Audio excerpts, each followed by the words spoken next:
Hi, I'm Reese Morton, a 15-year-old Jemison High School student recently jumped off an interstate bridge to her death. This was all because of bullying and teasing that her peers did to her while she walked the halls of Jemison High School and as she rode on the school bus. This tragic story is only one of many tragic stories in the United States that happen every year. Bullying in schools today is a popular education topic. Although it seems hard to believe, 9 out of every 10 cases of bullying are not reported. According to Jay Banks, the latest data shows that 80 to 90% of adolescents report that they were bullied during their high school years. Also, 71% of students say that they never reported any case of bullying because they believed that the teachers did not care. However, 71% of the teachers said that they intervened in any situation which they saw bullying. It appears that miscommunication could be blamed for this breakdown. At this time, I would like to discuss the definition of bullying, the characteristics or traits of the bully and the bullied, the various actions schools can take to deter bullying. What exactly is bullying? Dan Owen's definition of bullying is commonly used in education. Bullying is aggressive behavior that involves unwanted negative actions. Bullying involves a pattern of behavior that is unwanted over a repeated amount of time. Bullying involves an imbalance of power or strength. Bullying can also take on many forms. Verbal bullying, including derogatory comments and bad names, is the most common. You see this day in and day out while the students walk the halls and in classrooms where they're constantly making fun of each other and talking bad about each other. Bullying through social exclusion and isolation is also present, especially when you see a student in a lunchroom sitting by themselves that looks like they don't have any friends. Physical bullying such as hitting, kicking, or shoving is another type of bullying that you rarely see in the high school, not so much, but is more prevalent in the middle school. Racial bullying is a big bullying cause in high school, which includes verbal bullying, bullying through social interaction and isolation, and physical bullying can all be in racial bullying. Sexual bullying is also another type of bullying, and it also includes all the other three. Cyberbullying through the phone and the internet. This is a new type of bullying that hasn't been around that much, and this is because of the increased use of the internet, such as social networking sites like Facebook and MySpace are a big cause, and also being able to text each other. That also leads to a lot of bullying. So now that we know exactly what bullying is, now how do you recognize it? The characteristics of bullying. Dan Owens characterizes a bully as someone who has attitudes towards violence is positive, shows no empathy, has difficulty following rules, has an average or above average self-esteem, personality is quick to anger.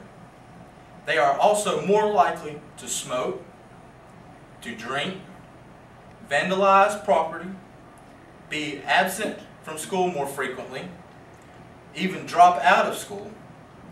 They also fight frequently and are more likely to get injured in a fight. They also are more likely to be caught carrying a weapon on campus.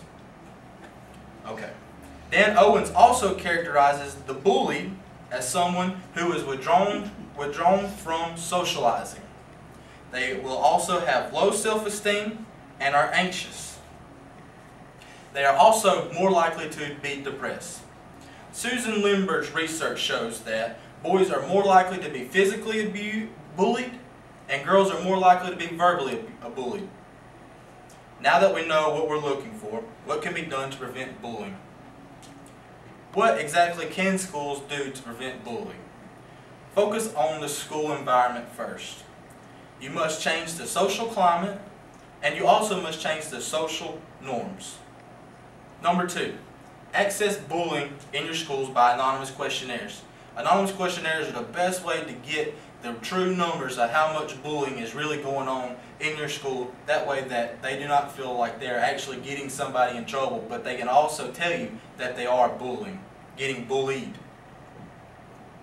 Number 3, you got to gain the support of your staff and parents. The more support you're getting from parents at home and the staff that are teaching inside the walls of the school, the better off they'll be to preventing bullying in your school. You also need to form a bullying preventing committee. When forming a committee, Dan Owen states that an administrator, a teacher from each grade, member of a non-teaching staff, and a parent should all be included in this committee. What will this committee do? They should meet regularly to discuss things that are going on in the school, new research coming out about bullying. They need to review the findings of, say, the anonymous questionnaires that you do in your school, or look at the recent cases of bullying that have come up in your school.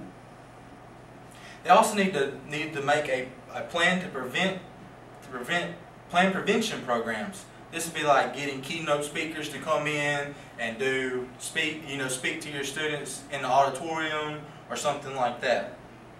They also need to be the ones that motivate the staff, students, and parents. Without the students being involved, along with the staff and parents, bullying will never be stopped in the school. They also need to ensure that efforts continue over time. They do not need to stop. These efforts need to continue until we totally eradicate bullying from the school. Schools should not take this responsibility lightly. Now that you know the definition, the characteristics, and what the school can do to prevent bullying, as a result, schools will see a reduction of the reports of bullying in both girls and boys. They will also see a reduction in the behavior associated with bullying, such as in vandalism, fighting, and absenteeism. The social climate of the school will improve. This can be seen in improved order and in discipline, more positive relationships, and more positive attitude towards schoolwork and school. Bullying in schools is no doubt a very old phenomenon.